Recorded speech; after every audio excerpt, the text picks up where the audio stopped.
우리에게 주시는 말씀의 제목은 때를 주관하시며 모든 것을 아름답게 하시는 하나님. 1절입니다. 범사에 기한이 있다. 천하 만사가 다 때가 있다. 여러분 설명 보세요. 범사, 한자적인 표현인데 모든 일을 가리키는 거예요. 우리 인생의 모든 일에 기한이 있다. 기한. 정한 기한. 그러면 정한. 하나님이 정한 기한이 있다. 예를 들어 우리가 납품 기한, 제출 기한, 그런 의미로 이해하시면 쉽습니다. 우리가 직면하는 모든 삶의 환경에 하나님이 정하신 기한이 있다. 그리고 천하만사가 다 때가 있다. 때, 정한 때. 그래서 이 때라는 표현이 오늘 1절에서 11절에 30번 나옵니다. 30번. 그래서 우리 인생에는 하나님이 정한 기한이 있고 하나님이 정하신 때가 있다. 그렇다고 해서 하나님이 모든 걸 정해놓고 우리는 거기서 기계적으로 움직이게 한다. 그런 의미가 아닙니다. 하나님이 큰 틀에서 하나님의 경륜을 이루어 가시는데 그런 차원에서 이 정한 때, 정한 기한이 있다는 거예요. 자, 여러분 본문으로 들어가기 전에 한번 아래 설명 보세요. 우리가 철 들었다. 저 사람 철이 참 없다. 또는 그 비슷한 말로 같은 의미인데 철딱선이 없다. 이런 얘기 하잖아요. 이때 철은 때를 말하는 겁니다. 때.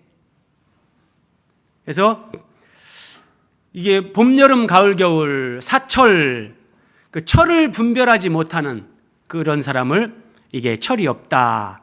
그렇게 말하는 건데 철부지 한번 보세요.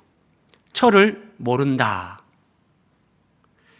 자, 신앙생활을 하면서도 내가 하나님을 믿고 믿음으로 살아간다 하면서도 하나님이 하시는 일에 하나님의 때 이런 것들을 알게 될 때 우리가 비로소 신앙 안에서도 철이 드는 겁니다.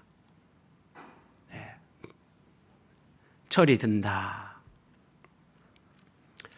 자, 영원을 사모하는 마음을 주신 하나님, 영원한 계획, 하나님의 경륜을 이루시는 하나님. 자, 이 3장 1절을 예전의 성경 개역 한글로 한번 보세요. 천하의 범사가 기한이 있고 모든 목적이 이룰 때가 있다. 모든 목적이 이룰 때가 있다. 그러면 여러분 우주 만물을 창조하신 하나님께서 이 우주 만물과 사람을 지으신 하나님의 창조 목적은 무엇인가? 늘 이런 본질적인 부분을 묻고 성경에서 답을 얻고 그렇게 살아가야 우리가 진리를 살아가는 사람이 되는 겁니다. 하나님은 왜 우주 만물을 지으시고 사람을 창조하셨는가? 하나님의 창조 목적이 무엇인가?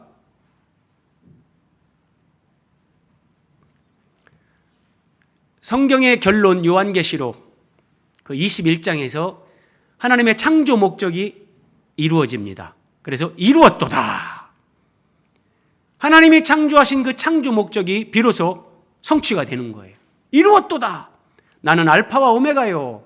이 알파와 오메가라는 것은 헬라어의 알파벳의 처음과 끝이에요. 그래서 나는 처음과 마지막이라. 내가 생명수 샘물을 목마른 자에게 값없이 주리니 이기는 자는 이것들을 상속으로 받으리라. 하나님 나라를 상속받으리라. 나는 그의 하나님이 되고 그는 내 아들이 되리라. 그러면 하나님이 창조 때부터 지금까지 하나님이 이루어 가시는 하나님의 창조 목적, 하나님의 경륜, 그게 뭐냐? 이 말씀에서 보세요. 우리 한 사람 한 사람이 이기는 자가 되게 하는 거예요. 그러니까 구원을 나는 죽어서 지옥 안 간다, 나는 천국 간다, 그렇게만 생각하면 지옥 안 가고 천국에 가더라도 천국에서도 나중에 너무너무 후회 막심해서 통곡합니다. 하나님 나라에서 우리가 누리고 그 기업으로 받을 것들이 정말 상상할 수 없는데 그런 거 아무것도 모르고 준비가 안 됐으니 반드시 지옥은 안 갈지 모르지만 그 이상의 그게 안 되는 거예요. 이기는 자가 되는 거예요. 그리고 우리가 하나님의 아들, 하나님의 자녀가 되는 거예요. 그리고 우리가 예수님의 신부인 거룩한 성, 새 예루살렘으로 완성이 되는 거예요. 이것이 성경의 완성, 결론. 하나님의 경륜, 하나님의 창조 목적, 여기에 있단 말이에요. 자, 사도 요한에게 한 천사가 말합니다. 내가 신부 곧 어린 양의 아내를 네게 보이리라. 그리고 하나님께로부터 하늘에서 내려오는 거룩한 성 예루살렘을 보이니. 그러니까 이 거룩한 성 예루살렘, 이게 예수님의 신부란 말이에요. 그래서 예수님의 신부 거룩한 성 새 예루살렘, 이게 다른 말로 하면은 하나님의 아들들이 되는 것이고, 이게 이기는 자가 되는 거고, 같은 의미예요. 같은 의미. 그런데 예수님 믿으면서 여전히 죄에게 종노릇하고, 여전히 욕심한테 지고, 자기 자신한테 지고, 쾌락에 넘어지고, 돈에 넘어지고, 안 되는 거예요. 사도 바울은 에베소 3장 9절에서 이런 하나님의 영원한 계획, 하나님이 천지 창조 때부터 지금까지 이루어 가시는 하나님의 계획, 창조 목적이 뭐냐? 이것을 이렇게 말합니다. 영원부터 만물을 창조하신 하나님 속에 감춰졌던 비밀의 경륜. 이것을 하나님의 경륜. 영원부터 만물을 창조하신, 그러니까 만물을 창조할 때 그 이전에 영원부터 하나님이 가지고 계셨던 하나님의 감추어졌던 비밀의 경륜, 하나님의 계획이 있었다는 거예요. 그것을 에베소서는 주제가 교회론이잖아요. 교회. 우리가 예수님의 몸이 되고 예수님의 신부가 되는 것. 이것이 하나님의 창조 목적, 완성이라니까요. 이것이 이루어질 때 우리가 살펴봤던 요한계시록 21장에서 이루었도다. 나는 알파와 오메가요, 처음과 마지막이라. 이것이 성취가 되는 거예요. 이것이요. 그리고 오늘 전도서 3장에서는 하나님의 경륜, 하나님의 영원한 창조 목적, 이것을 뭐라고 하냐면 하나님이 모든 것을 지으시되 때를 따라 아름답게 하셨고 또 사람들에게는 영원을 사모하는 마음을 주셨느니라. 영원을 사모하는 마음, 이게 전도서 3장에서, 이것이 에베소 3장으로 하면 하나님 속에 감춰졌던 비밀의 경륜, 하나님의 경륜, 영원한 계획이라고 하는 거예요. 신앙생활 하면서 처음에는 간증이 재밌고 간증 같은 설교, 막 예와 막 그런 설교 들으면 쉽고 재밌죠. 거기서 은혜를 받아요. 그런데 평생에 그렇게 설교 들으면 그거 참 그렇게 유익하지 않습니다. 하나님의 말씀으로 이런 깊은 진리를 깨닫고 그 말씀으로 자라가는 거, 이게 핵심인데, 자, 사람들에게 영원을 사모하는 마음을 주셨다. 그래서 이제 영원을 준비시켜요. 이 땅에 태어나서 살아가는 사람들에게 하나님은 영원을 준비시켜 있는데, 하나님께서 그 영원을 준비시키기 위해서 우리 인생의 모든 때, 그 때 가운데 하나님이 섭리를 하신다. 자, 이사야 45장 7절입니다. 하나님이 이렇게 말씀하세요. 나는 빛도 짓고 어둠도 창조한다. 사람들이 이걸 이해를 못하는 거예요. 하나님 믿으면 우리는 다 그냥 막 무조건 좋은 일만 생긴다. 그러면 하나님은 빛만 짓는 분으로 알아요. 하나님은 어둠도 창조하세요. 이게 첫 창조에도 나타났잖아요. 하나님은 빛과 어둠을 만드신단 말이에요. 그럼 우리 인생에 빛처럼 밝은 날도 있고 때로는 어둠처럼 정말 우울하고 힘들고 그런 때도 있다는 거예요. 나는 평안도 짓고 환난도 창조한다. 아무 문제 없이 늘 편안하게 사는 삶, 이걸 우리가 추구해도 그건 안 돼요. 그건 어린아이예요. 하나님이 우리에게 환난도 허락하세요. 나는 여호와라 이 모든 일을 행하는 자니라. 하나님은 이 모든 일들을 행하세요. 이것을 오늘 전도서 3장에서는 때, 30번이나 나오는 때를 가지고 쉽게 설명하는 거예요. 자, 2절에 사람이 날 때가 있고 죽을 때가 있다. 심을 때가 있고 심은 것을 뽑을 때가 있다. 어떤 의미입니까? 날 때가 있고 죽을 때가 있다. 아래 설명 보시면서 따라오세요. 자, 여러분, 그러면 내가 태어날 때 내가 결정해서 태어났나? 아니란 말이에요. 죽을 때가 있는데 죽을 때도 내가 이제 몇 날, 며칠, 몇 시에 죽어야지, 그렇게 죽는 사람 없어요. 그래서 인생의 시작과 끝은 내 의지나 결정이 아니라 창조주 하나님의 결정이다. 그럼 뭐예요? 날 때가 있고 죽을 때가 있는데 그것을 내가 결정하는 게 아니라면 그 중간에 있는 것을 우리는 인생이라고 하는데, 그 인생은 그래서 내 뜻대로 사는 게 아니라 육체의 욕망을 따라가거나 눈에 보이는 것을 추구하는 것이 아니라 나를 이 땅에 태어나게 하신 하나님의 목적대로 살 때 여기에 진정한 행복이 있단 말이에요. 네. 자, 심을 때가 있고 심은 것을 뽑을 때가 있다 그래요. 그러면 우리에게 뭘 말씀하십니까? 네. 농부가 씨앗을 심으면 반드시 가을철에 가을거지를 하면서 추수를 하는 거죠. 똑같아요. 우리를 이 땅에 심었어요. 하나님이 이 땅에 태어나게 하셨죠. 그러면 우리 인생의 가을, 우리 인생의 겨울이 오면 하나님이 이제 우리를 이 땅에서 뽑아요. 죽는다는 거죠. 그리고 죽음이 끝이 아니라 하나님이 우리 인생을 결산하는, 그 결산하는 날이 있단 말이에요. 성경은 지금 우리에게 이걸 가르쳐 주면서 우리의 삶의 방향을 이제 제시하는 거예요. 자, 다시 한번 보세요. 날 때가 있고 죽을 때가 있다. 심은 것을 뽑을 때가 있다. 이 말씀을 조금 우리에게 적용하면 갈라디아서 6장 7절 8절, 사람이 무엇으로 심든지 그대로 거두리라. 그러니까 사람이 한 생을 산다는 것은 태어나서 살면서 뭔가를 계속 심는 거예요, 우리가. 그런데 무엇으로 심든지 사람이 그대로 거두는데, 이 육체를 위해서 육체의 욕망, 육체의 쾌락을 따라가면서 사는 사람이 있어요. 그럼 이것은 육체를 위해서 심는 자다 그래요. 그 사람들은 육체로부터 썩어질 것을 거둔다. 네, 육체가 흙으로 돌아가서 썩어지고 나면 아무것도 남는 거 없이고, 네, 하나님의 심판대 앞에 선다는 거죠. 그런데 성령을 위하여 심는 자는 하나님의 거룩한 영, 성령 안에서 성령의 인도를 따라서 성령이 우리 마음에 뭔가를 깨닫게 해요. 그 깨달음에 순종하면서 성령의 열매를 맺는 거죠. 사랑, 희락, 화평, 오래 참음, 자비, 양선, 온유, 충성, 절제, 이런 열매를 맺어요. 그러면 성령을 위하여 심는 자는 성령으로부터 영생을 거두리라. 이 영생을 하나님의 나라에서 누리면서 예수님과 함께 그 하나님 아버지의 그 모든 것을, 하나님 나라의 모든 것을 우리가 기업으로 받게 되는 거예요. 심는 대로 거두는 거예요. 그래서 날 때가 있고 죽을 때가 있고 심을 때가 있고 뽑을 때가 있다, 이런 메시지를 우리에게 주시는 거예요. 그래서 여러분 잘 사셔야 됩니다. 나는 지금 무엇을 심으면서 사는가?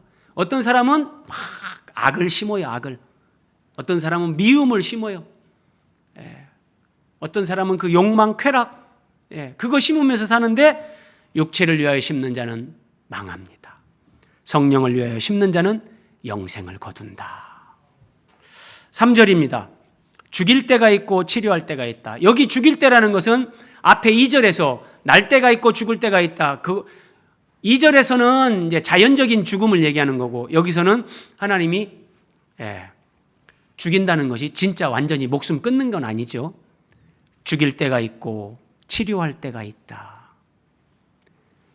헐 때가 있고 세울 때가 있다. 자, 하나님은 지금 이 모든 때를 주관하시는데 한번 보세요. 이스라엘 백성들이 우상 숭배를 하고 하나님의 메시아 언약을 그냥 배반하고 자기들이 육체의 욕망을 따라갔어요. 그때 에스라 5장 12절입니다. 우리 열조가 하늘에 계신 하나님을 경록케 하였으므로 하나님이 저희를 갈대아 사람 바벨론 왕 느부갓네살의 손에 붙이셨다. 자, 하나님이 자기 백성들을 바벨론 왕 느부갓네살의 손에 붙였어요. 이게 죽이는 거예요. 이게 죽이는 거예요. 그냥 놓으면 그 잘못된 길에서 돌이켜지지가 않아요. 그래서 느부갓네살 바벨론 왕의 손에 그들을 붙여요. 죽는 거예요. 그래서 느부갓네살의 군대, 바벨론 군대가 저가 이 전을 헐며 하나님의 성전을 불태웠습니다. 이게 헐 때가 있는 거예요. 그리고 이제 70년 뒤에 돌아오면서 스룹바벨 성전, 다시 제2성전을 세우잖아요. 실제로 하나님은 우리 인생 가운데 이렇게 하세요. 이런 일들을. 자, 예레미야 31장 4절입니다. 처녀 이스라엘아, 내가 다시 너를 세우리니. 자, 하나님은 세우시는 하나님. 다시 세워요. 헐 때가 있고 세울 때가 있고, 죽일 때가 있고 치료할 때가 있어요. 여기 죽인다는 것은 하나님이 우리를 반칙이는 거죠. 근데 그게 은혜라니까요. 그게 은혜예요. 자, 조금 더 설명드립니다. 자, 죽일 때가 있고 헐 때가 있다 했는데 한번 보세요. 우리가 잘못된 길을 갈 때 그것을 원수의 손에 붙이시고 우리를 반 죽이는 경우도 있지만, 하나님 앞에 믿음으로 헌신하고 정말 충성하는데도 하나님이 죽이는 과정이 있어요. 사도 바울의 고백입니다. 형제들아, 우리가 힘에 겹도록 심한 고난을 당하여 살 소망까지 끊어졌다. 살 소망이 끊어졌어요. 우리는 우리 자신이 사형 선고를 받은 줄 알았다. 사도 바울과 그 동역자들, 주님과 복음을 위해 헌신하고 자신들의 모든 것을 다 바친 거예요. 그렇게 헌신적인 삶을 사는데도 사형 선고를 받은 줄 알았다. 왜요? 오직 하나님만 의지하게 하는 거예요. 믿음으로 살고 하나님 말씀에 순종하며 헌신하는 사람들, 그들에게는 그러면 하나님이 죽일 데가 없는가? 있어요. 할 데가 없는가? 있어요. 왜요? 잘못된 길로 가는 사람들을 하나님이 거반 죽일 때는 바른 길로 돌아오라고, 그래서 그런 것들을 허락하지만, 정말 헌신하고 순종하고 충성스러운 사람들에게, 그들에게도 사형 선고를 받은 것 같이 이런 자기 죽음의 시간, 그 과정으로 하나님이 인도하세요.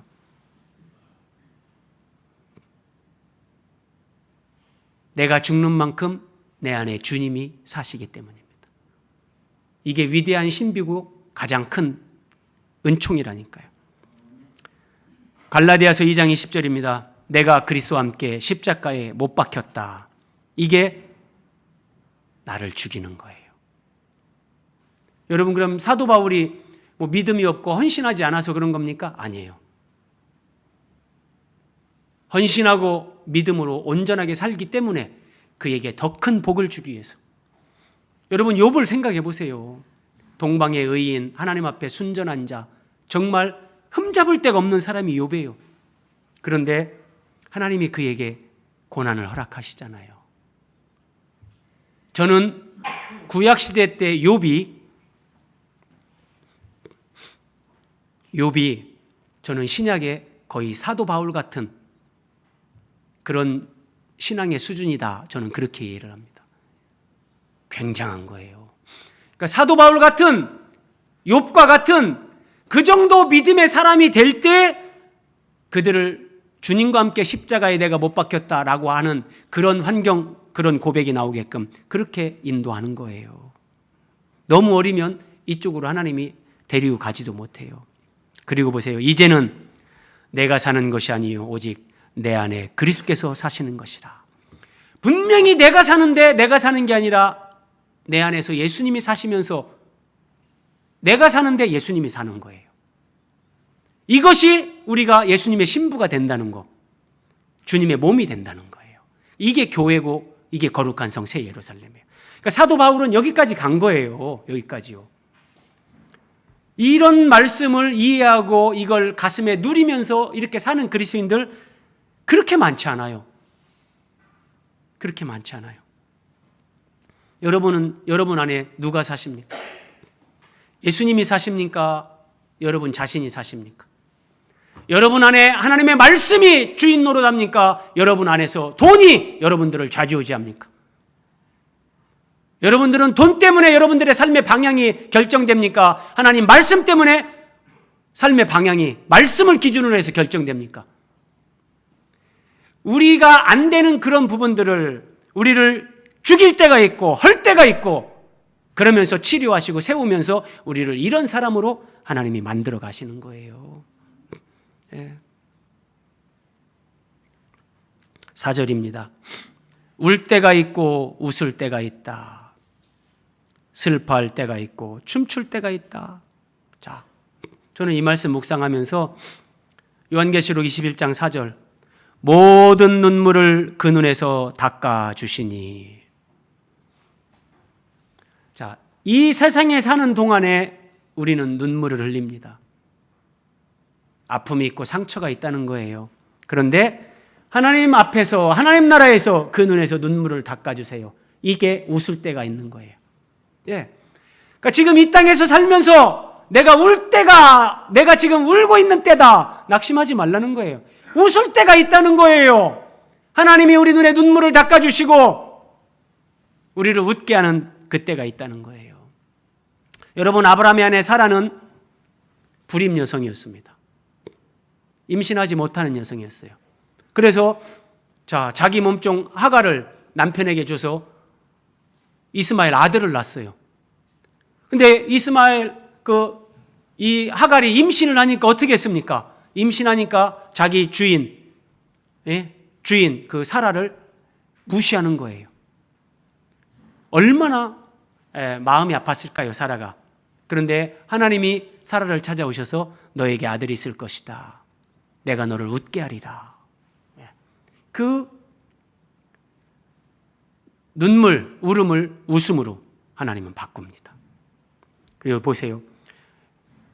애통하는, 슬퍼할 때가 있고 춤출 때가 있다 그러죠?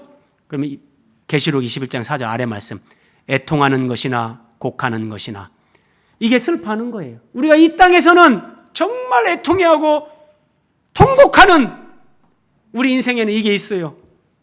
곡을 하는 거예요, 곡을. 그런데 하나님 나라에 다시 있지 아니하리라. 이게 슬퍼할 때가 있고 춤출 때가 있다는 거예요. 하나님 앞에 가보세요. 춤춘다니까요. 춤출 때가 있어요. 낙심하지 말라는 거예요. 의인은 믿음으로 살리라. 믿음으로 사는 거예요. 예수님은 이렇게 말씀하셨어요. 지금 우는 자는 복이 있다. 너희가 웃을 것이다. 지금 우는 자는 복이 있다. 너희가 웃을 것이다. 무슨 말이냐면 지금 웃는 사람은 웃는다는 것은 나름대로 그 상황이 좋은 거예요. 지금 웃는 사람은 자기의 변화를 추구하지 않습니다. 지금 웃고 즐겁고 재밌는데 변화를 추구하지 않습니다. 그러나 지금 우는 사람은 하나님을 의지할 수밖에 없고 하나님의 도움을 구할 수밖에 없고, 그래서 하나님 의지하고 예수님 따라가면서 믿음으로 성장하고 변화가 되는 거예요. 그래서 복이 있다. 복이 있다. 우리 생각하고 달라요. 지금 우는 자가 복이 있다. 그래서 하나님은 우리 인생에 희로애락을 허락하십니다. 그리고 그걸 통해서 우리를 하나님의 사람으로 세워갑니다. 이 모든 때를 하나님이 주관하시는 거예요. 내가 날 때부터, 내가 눈물을 흘릴 때, 내가 슬퍼할 때, 내가 죽을 때까지 하나님은 그 모든 때를 주관하시면서 우리를 하나님의 천국 백성으로 그렇게 세워가십니다. 8절입니다. 사랑할 때가 있고 미워할 때가 있다. 한번 보세요, 여러분. 어떤 사람은 부모 자식 간에 갈등이 심합니다. 어떤 사람은 형제 간에 그런 갈등이 심합니다. 어떤 사람들은 부부 간에 마치 왼수처럼 그렇게 된 사람들도 있습니다. 그러나 부모가 됐든 형제가 됐든 부부가 됐든 이웃이 됐든 우리가 사랑할 때도 있고 미워할 때도 있지만 하나님은 그 모든 과정을 통해서 우리를 세워가십니다. 그런 거 겪을 때마다 나는 이렇게 사랑하지 못하는 사람이구나. 나는 이렇게 한 사람도 내가 마음으로 용납할 수 없는 사람이구나. 하나님이 도와주지 않으면 나는 안 되는구나. 하나님 앞에 엎드리면서 하나님을 의지하면서 그렇게 결국은 사랑으로 원수를 용납하는 사람으로 그렇게 하나님이 우리를 세워 가십니다. 자, 전쟁할 때가 있고 평화할 때가 있다. 전쟁할 때가 있고 평화할 때가 있다. 동그라미 2번 보세요, 여러분. 원수 같은 사람, 내 인생의 원수 같은 사람.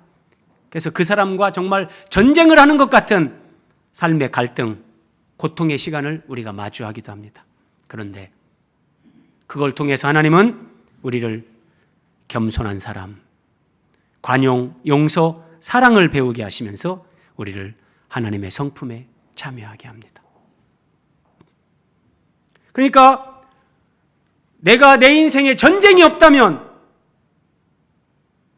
이런 겸손, 관용, 용서, 사랑, 하나님의 성품에 참여하는 그런 존재로 내가 변화되어 갈 수가 없는 거예요.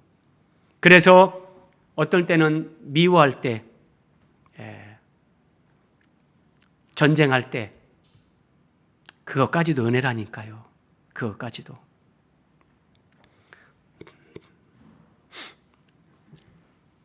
전쟁할 때가 있고 평화할 때가 있다. 좀 다른 각도에서 한번 말씀드립니다. 성경은 우리에게 영적 전쟁이 있다는 것을 가르쳐 주죠. 마귀의 간계를 능히 대적하기 위하여 하나님의 전신갑주를 입으라. 우리의 씨름은, 우리의 싸움은 하늘에 있는 악의 영들을 상대함이라. 우리가 이 땅에 사는 동안에는 이런 영적 전쟁이 있어요. 영적 전쟁. 근데 그 영적 전쟁은 나하고 사탄과 1대1입니다.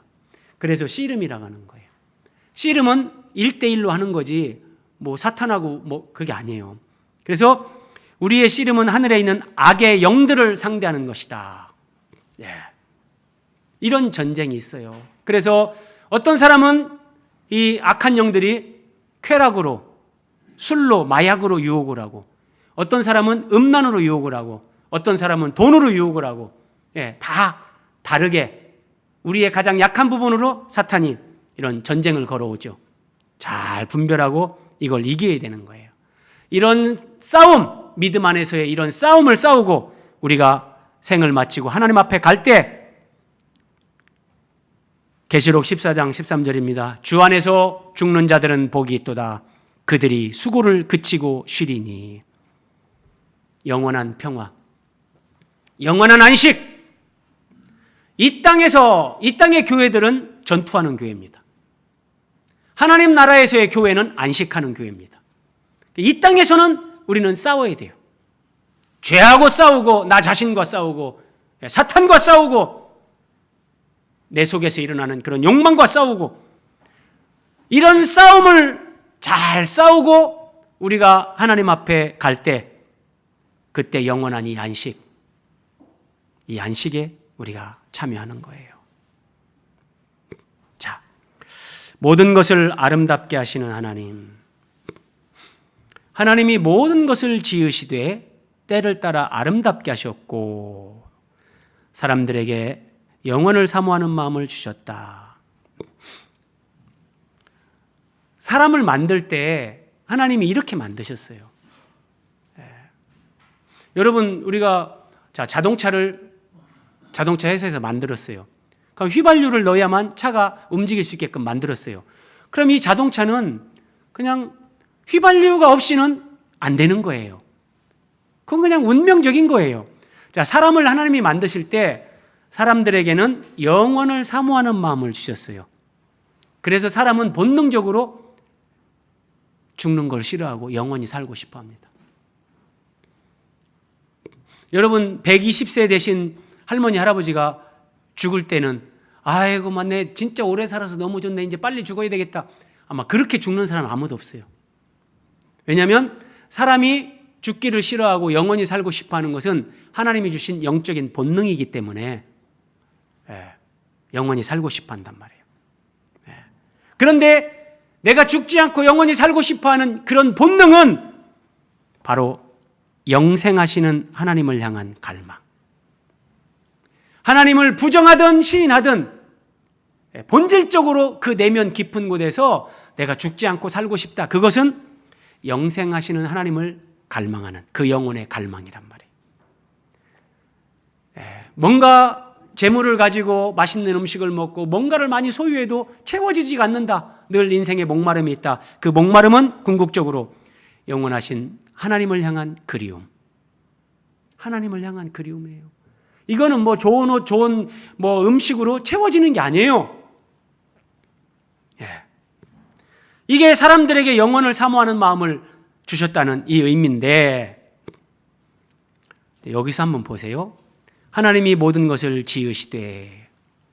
자, 우리 성경은 지으시되 이렇게 했는데, 지으시되 이게 히브리어로 아사 이런 단어인데, 행하다, 만들다 이런 뜻이에요. 이런 뜻. 그래서 우리 성경은 아마도 요 만들다 여기다 초점을 두고 지으시되, 하나님이 모든 걸 만들었다, 지으셨다, 창조하셨다 이렇게 번역을 했는데, 아마도 전도서 3장 11절에서의 더 정확한 번역은 행하시되 이게 맞아요. 하나님이 모든 것을, 잘 보세요. 지으시되 그러면, 자, 우리 기지개 한번 합시다. 기지개 한번 켜고, 자, 하나님이 모든 걸 지으시되 그러면 여기 보세요. 동그라미 2번 보세요. 우리가 이걸 보면서 뭘 생각하냐면 그냥 하나님이 모든 거 창조하신 거, 하나님의 천지 창조, 첫 창조를 생각해요. 그런데 지금 여기서는 첫 창조가 아니라 하나님이 모든 것을 행하시되, 이렇게 만약에 여기를 번역한다면 하나님이 모든 것을 행하신다는 것은 의미는 뭐 첫 창조, 천지 창조를 의미하는 것이 아니라 전도서 3장 2절에서 8절 날 때가 있고 죽을 때가 있고, 울 때가 있고, 웃을 때가 있고, 뭐 슬퍼할 때가 있고, 춤출 때가 있고, 요 모든 때, 모든 때 가운데 행하시는 하나님의 통치와 섭리, 이걸 의미하게 되는 거예요. 그래서 하나님이 모든 것을 행하시되, 하나님이 우리 인생의 모든 것에 하나님이 주권적으로 섭리하시면서 행하시는데, 자, 하나님이 우리가 영원을 사모하는 마음을 우리에게 주셨잖아요. 그래서 하나님은 우리를 영원하신 하나님의 자녀로, 영원하신 예수님의 신부로 세우시는데, 중요한 것은 이거예요. 죄를 이기고, 욕심을 이기고, 세상의 가치 기준을 이기고, 시대 정신을 이기고, 나 자신을 이기고, 사탄을 이기는 영원한 천국 백성으로 하나님이 우리를 세워 가시는 거예요. 이렇게 우리를 세워 가시기 위해서 우리 인생에 하나님이 그때 행하세요. 내가 태어날 때 이런 가정의 부모 밑에서 태어나게 하나님이 그렇게 섭리하세요. 내가 고난당할 때, 내가 눈물을 흘릴 때, 내가 슬퍼할 때, 내가 상처받았을 때 다 거기에 맞게 하나님이 다 행하시면서 우리를 세워가시는데, 자, 정말 중요한 말씀이에요. 오늘 결론과 같은 말씀이에요. 하나님이 모든 것을 행하시는데 때를 따라 우리를 아름답게 하신다. 자, 한번 보세요, 여러분. 내 삶이 무너지는 것 같은 절망 속에서 이스라엘 백성들이 나라가 망합니다. 예루살렘 성전이 불탑니다. 절망이죠. 정말 절망이죠. 근데 그것이 끝이 아니라 그 절망 속에서도 하나님은 그들을 바벨론에 보내서 70년 동안 연단하고 준비시키면서 남은 자로 그들을 세웁니다. 그들을 아름답게 하십니다. 내가 울고 슬퍼하는 그 시간도 하나님은 내 영혼을 아름답게 빚으십니다. 거꾸로 내가 웃고 즐길 때, 그때는 하나님이 내 영혼을 빚을 수가 없어요. 내가 울고 내가 하나님 앞에 조용히 그냥 침묵하고 무릎 꿇고 그런 시간을 가질 때 하나님은 우리 영혼을 아름답게 만드세요. 기독교인들이 박해를 받았습니다. 어마어마하게 순교했습니다.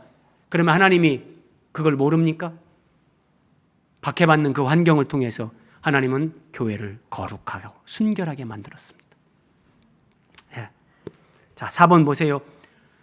내가 살면서 내가 직면하는 질병, 상처, 배신, 나의 한계 상황에 직면하죠.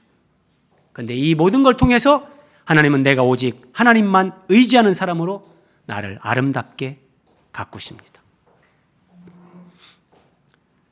그러니까 하나님은 빛만 창조하시는 분이 아니라 어둠도 창조하세요.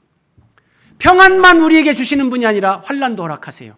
이것이 날 때가 있고 죽을 때가 있고, 헐 때가 있고 세울 때가 있고, 울 때가 있고 웃을 때가 있고, 슬퍼할 때가 있고 춤출 때가 있고, 다 지금 이걸 얘기하는 거예요. 하나님은 우리 인생에서 이 변화무쌍한 그런 우리가 경험하는 모든 삶의 환경 속에서 그 때를 하나님이 주관하시면서 모든 그 환경을 통해서 우리를 하나님이 보시기에 아름답게 만드십니다. 저는 제가 지금 설교하는 그대로 이게 제 경험이고 제 고백이에요. 진짜예요. 제가 경험했던 정말 그 고통, 절망의 깊은 밤, 정말 숨쉬기도 어렵게 느껴졌던 그러한 시간들 다 있었죠. 사람이 살다 보면 그런 것들을 겪어요. 나에게 가시 같은 사람, 나에게 독사 같은 사람 있어요. 그런데 그런 것도 하나님이 나를 아름답게 하나님의 자녀로 그리스도의 몸이요 신부인 거룩한 성 새 예루살렘으로 우리를 아름답게 세우기 위한 하나님의 주권적인 안배, 내 인생에 그런 것을 하나님이 안배하시고 다 경험하게 하는 거예요. 그래서 하나님이 전능하신 분입니다. 전능하신 분이에요. 여러분, 야곱이 하란 외삼촌의 집에 가서 우물가에서 외삼촌의 둘째 딸 라헬을 처음 보면서 한눈에 뿅 갔습니다. 그리고 그 라헬을 위해서, 라헬과 결혼하기 위해서 7년 동안 봉사했습니다. 그리고 드디어 혼인을 치르고 첫날 밤을 치릅니다. 그리고 다음 날 아침 일찍 눈을 떠서 옆에 있는 아내를 보는데, 자기가 7년 동안 수고하고 아내로 맞이한 라헬이 아니라 라헬의 언니 레아가 자기 옆에 있는 겁니다. 정말 이건 뒤통수 맞는 거잖아요. 뭐 세상에 이런 일이 있을 수 있나? 아니, 여러분, 이게 고대 사회에서는 가능한 거예요. 뭐 우리 오늘처럼 전기불이 없잖아요. 그리고 이 외삼촌이면서 장인어른인 라반이라는 사람이 야곱을 속이기 위해서 아마도 이제 막 연애를 베풀면서 막 술을 의도적으로 많이 먹이는 거예요. 이게 뭐 인사불성인데 다음날 아침에 일어났더니 세상에 신부가 바뀌었네. 그런데 여러분, 그래서 본의 아니게 레아라는 여자를 첫 번째 아내로 맞아들였는데, 그리고 이제 라반이 좋다. 내가 왜 그렇게 했냐면 우리 지역에는 관습이 있는데 언니가 시집 안 갔는데 동생이 결혼하는 일은 없다. 그래서 우리 지역의 관습이 그러니까 속이려고 일부러 그런 거 아니니까 그냥 이해하고, 그러면 7일만 더 나한테 수고하고 7일 후에 내가 둘째 딸 라헬을 너한테 줄게. 너 또 7년 동안 나에게 봉사해라. 그래가지고 7일 열심히 일하고 이제 라헬을 또 아내로 맞이했어요. 그런데 이게 이제 레아는 막 애를 순풍순풍 잘 낳는데 야곱이 그렇게 사랑하는 라헬은 애를 못 낳는 거예요.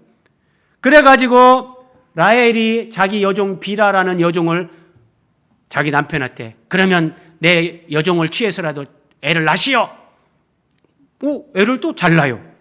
그랬더니 레아가 안 되겠네. 또 몸종을 주면서 내 여종하고 또 동침하세요. 내 여자가 경쟁을 하면서 애를 낳는데, 그렇게 해서 야곱이 4명의 여인에게서 12아들을 낳습니다. 근데 이 12아들이 하나님은 이스라엘 12지파가 되게 하시는 거예요. 여러분, 우리는 하나님이 하시는 일을 측량할 수 없어요. 어떻게 이런 일이? 그리고 하나 더 보세요. 나중에 이제 가나안 땅으로 돌아가려고 하면서 이 레아 라헬에게 야곱이 말합니다. 그대들의 아버지가 나를 속여 품삯을 10번이나 바꿨다. 내가 14년 동안은 두 여인을 내 아내로 맞이하기 위해서 그냥 무보수로 일을 했지만 그 뒤로도 내가 일을 하는데 장인어른이 그러면은 뭐 얼마씩 줄게 품삯을 정했는데 그대로 안 주고 또 이 핑계 저 핑계 대가지고 또 깎아가지고 나를 속여 품삯을 10번이나 바꿨다. 야, 진짜 외삼촌이면서 장인어른이고 이 두 마누라 당신들 아버지지만 해도 너무한다. 이런 사람이 어딨냐?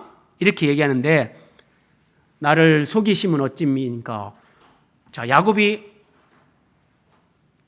첫날 밤을 치르고 다음날 아침 신부가 바뀌었다는 걸 알고 자기 장인어른한테 나를 왜 속였습니까?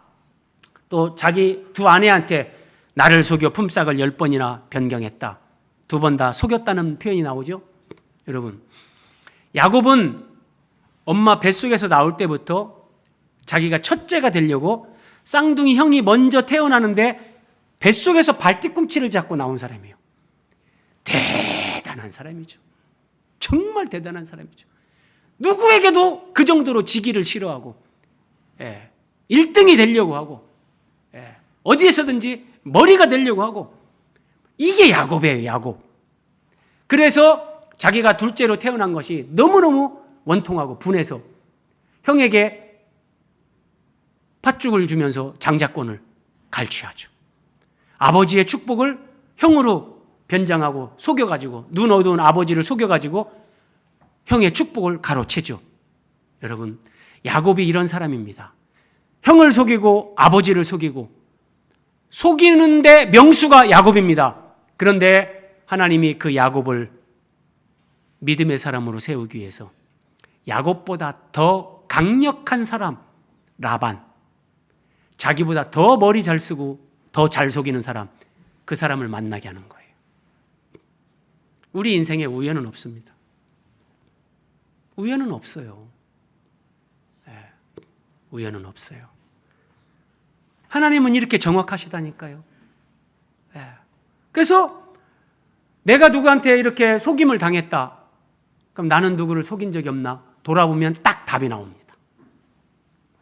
저는 이제 이런 걸 알고 예를 들어서 누가 여러분 저에게 막 상처되는 말을 한다. 그 사람은 그냥 무심코 지나가는 말로 하는데 엄청 상처가 될 때가 있어요. 그러면 옛날 같으면은 두고 보자 이렇게 하는데 상처가 될 때 딱 생각해 보는 거예요. 나는 저 사람이 나한테 한 것처럼 나는 누구에게 이렇게 한 거 없나? 그러면 반드시 생각나는 게 있어요. 그러면서 하나님 앞에 내가 하나님 제가 이 부분에 이렇게 잘못했었네요. 하나님 잘못했습니다. 그리고 꼭 사과를 해야 되면 그 사람한테 사과를 해야 되고 이런 식으로 나를 살피면 모든 걸 통해서 하나님은 우리를 세워가세요. 이게 때를 따라 행하시는 하나님께서 우리를 아름답게 하신다. 자, 요셉은 형들의 시기 질투로 노예 상인에게 팔려갔습니다. 요셉이 종으로 팔렸도다. 그렇죠? 그런데 여러분, 성경은 그가 한 사람을 앞서 보내셨으며 요셉이 형들의 시기와 질투로 노예 상인에게 애굽으로 팔려갔는데 이것을 하나님이 한 사람을 애굽으로 먼저 보낸 것이다. 성경은 이렇게 얘기해요. 신비라니까요. 자, 노예로 팔려가서 보디발의 집에서 요셉이 성실하게 경건하게 믿음으로 살았죠. 그런데 이 보디발의 아내가 요셉을 유혹했죠. 동침하자고. 요셉이 그럴 수 없다. 요셉 옷을 잡는데 그냥 도망가다 보니까 옷이 벗겨졌죠. 자기 남편이 돌아왔을 때 이거 보세요. 요셉이란 저놈이 나를 겁탈하려다가 내가 소리 지르니까 이렇게 옷도 놓고 나갔습니다. 억울하게 감옥에 갇힙니다. 그의 발은 착고를 차고 그의 몸은 쇠사슬에 매였다. 이렇게 착고에 채이고 쇠사슬에 매여 감옥에 갇혔어요.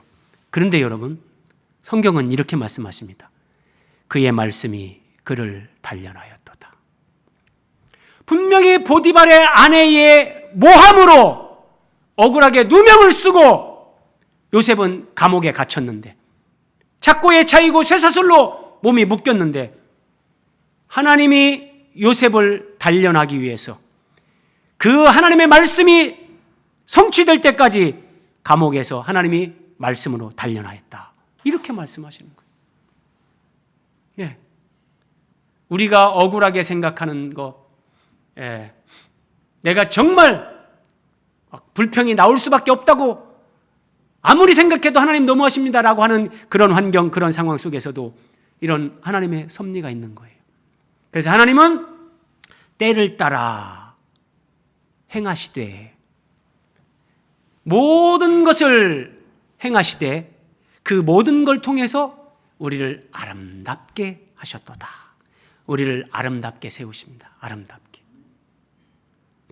눈에 보이는 환경에 여러분 낙심하지 말고 속지 말고요. 그래서 나의 의인은 오직 믿음으로 말미암아 살리라. 그렇게 말씀하시는 겁니다. 자, 하나님이 모든 것을 행하시되 때를 따라 아름답게 하셨다. 자, 여러분, 하나님이 모든 것을 행하시되 때를 따라 아름답게 하셨다. 이것의 완성이 뭘까요? 모든 것을 아름답게 했다. 그리고 영혼을 사모하는 마음을 주셨다. 이것의 완성, 저는 이렇게 연결이 되더라고요.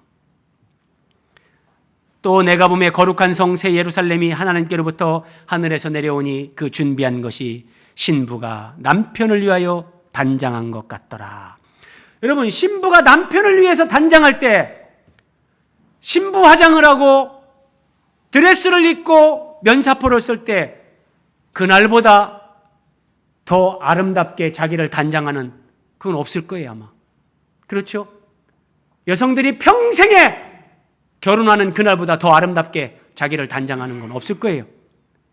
하나님은 우리 인생 가운데 모든 때, 내가 태어날 때부터, 내가 힘들어할 때, 내가 눈물을 흘릴 때, 내가 상처받을 때, 내가 배신당할 때, 내가 고난당할 때, 내가 잠 못 자고 막 눈물을 흘릴 때, 그 모든 때에 하나님이 주권적으로 섭리하시고 내 인생에 행하시면서 우리를 아름답게 빚으시는데 그것의 완성이 우리가 예수님의 신부 이렇게 완성되게 하는 거예요.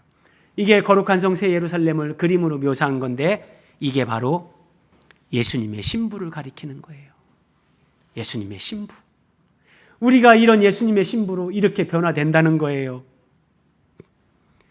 지상에서는 우리가 이런 교회 생활을 하는데 교회 안에서도 이런 아픔도 겪으면서요. 자, 이 그림 보세요, 여러분. 이 쇳물을 녹여가지고 이제 그 녹인 쇳물로 어떤 이제 그 틀에다가 부으면 그 형체대로 만들어지잖아요. 자, 우리가 이렇게 녹여지고 내 자아가 죽을 때 우리 안에 비로소 예수님이 나타나요. 그리고 내 안에서 예수님이 사시는 그 삶이 되는 거예요. 이것이 하나님이 모든 것을 행하시되 때를 따라 아름답게 하신 것이다. 근데 그것은 영원을 사모하는 마음과 연결돼서 우리를 아름답게, 이것이 우리를 영원한 하나님 나라에서 그리스도의 신부로 우리를 이렇게 하나님이 빚으신단 말이에요. 우리를 이렇게 빚으시는데 나는 신랑으로 오실 예수님에 대해서 관심도 없고 알지도 못하고, 여러분 그러면 진짜 나중에 낭패당해, 낭패. 자, 부질없다 이런 말이에요. 부질없다. 이게 원래의 말이 불질없다 이런 말이에요. 불질없다. 여기서의 불질은 대장간에서 불질을 얘기하는 거예요. 이런 쇳덩어리를 불 속에 집어넣고 멀겋게 되면 이거를 막 두들겨 가지고 또 이제 찬물에 푹 담가 가지고 쇠를 막 강하게 만들고 이런 작업을 하는데, 이런 과정을 불질이라고 하는 거예요. 불질. 그런데 아이고 참 부질없네 이런 말 할 때 이게 불질없다는 말이에요. 불질을 하는 그 과정이 없는 쇠, 그거는 쓸모없는 쇠. 자, 여러분, 사람도 똑같아요. 하나님이 우리를 불질을 하세요. 우리 인생에 이런 불질을 하세요. 불질이 없으면 쓸모없는 사람이 되는 거예요. 고난은 위대한 하나님의 섭리, 고난은 위장된 하나님의 축복. 그 하나님은 모든 때를 주관하시고 섭리하시면서 우리를 가장 아름답게 빚어가시는 거예요. 여러분, 흙으로, 진흙으로 도자기를 만들었는데 불질이 없다고 해보세요. 도자기가 안 돼요. 필연적인 거라니까요. 자, 말씀을 마무리합니다. 사람들이 사는 동안에 기뻐하며 이런 진리를 깨달았다면 영원한 하나님 나라에서 우리가 가장 아름다운 주님의 신부로 주님과 하나가 되고 하나님 나라의 그 모든 걸 유업으로 받는 거, 이 모든 것을 우리가 이제 알게 됐다면 사는 동안에 기쁨으로 사는 거예요. 너무 우울하게 우중충하게 살면 안 돼요. 기쁨으로. 여러분, 왜 의미 알겠죠? 그림으로라도 보세요. 1,000억 원짜리 수표입니다. 1,000억 원짜리 수표인데 10년 뒤에 나에게 1,000억 원이 생기는 것이 분명하다면 10년 동안 가난하게 사는 거, 10년 동안 정말 억울하게 사는 거 콧노래 부르면서 다 이겨낼 수 있습니다. 10년 뒤에 분명히 나한테 1,000억 원이 생긴다는 거, 그것만 확실하다면 우리 남은 인생을 10년에 제가 비유를 한 거고요. 하나님 나라에서 우리가 누리게 될 그 영광, 하나님 나라의 기업, 이것을 제가 1,000억 원으로 비유한 거예요. 이걸 아는 사람은 이 땅에 사는 동안 그냥 희죽희죽 웃는 거예요. 너무 좋아가지고 약간 머리에 꽃 꼽은 사람처럼 그냥 막 희죽희죽 좋아 죽는 거예요. 나는 10년 뒤에 나는 이런 사람이 되는데, 니들 지금 뭐 그 차 탄다고 목에 힘주냐? 좋다. 내가 막 내 주변 사람들 차를 한 대씩 다 돌려버리지. 야, 지금 니 뭐 그거 가졌다고 너 지금 뭐 목에 힘주냐? 웃긴 거예요. 고생이 아니에요. 사는 동안 기뻐하며 사는 거예요. 기뻐하며 사는 거예요. 그리고 선을 행하는 거예요. 선을 행하는 거예요. 선을 행하는 게 뭐냐? 오늘 마지막 말씀. 선을 행하는데 선한 사업을 많이 하고 나누어 주기를 좋아하는 거예요. 나누어 주는 거예요. 베푸는 거예요. 계산하지 말고 내가 돌려받을 거 그런 거 따지지 말고 나누어 주기를 좋아하고 그리고 너그러운 자가 되게 하라. 너그러운 사람, 넉넉한 사람, 후덕한 사람. 이것이 영원한 하나님 나라에 대한 소망으로 하나님의 자녀요 주님의 신부로 가장 아름답게 단장되어져 가는 사람들이 이 땅에서 살아가는 삶의 모습이라는 거예요. 사는 동안 기뻐하십시오. 선을 행하면서 나누어 주기를 좋아하고 너그러운 사람, 관용스러운 사람, 베푸는 사람, 이렇게 사는 것이 한 생을 잘 살고 우리가 하나님 앞에 가는 겁니다. 우리 기도하겠습니다.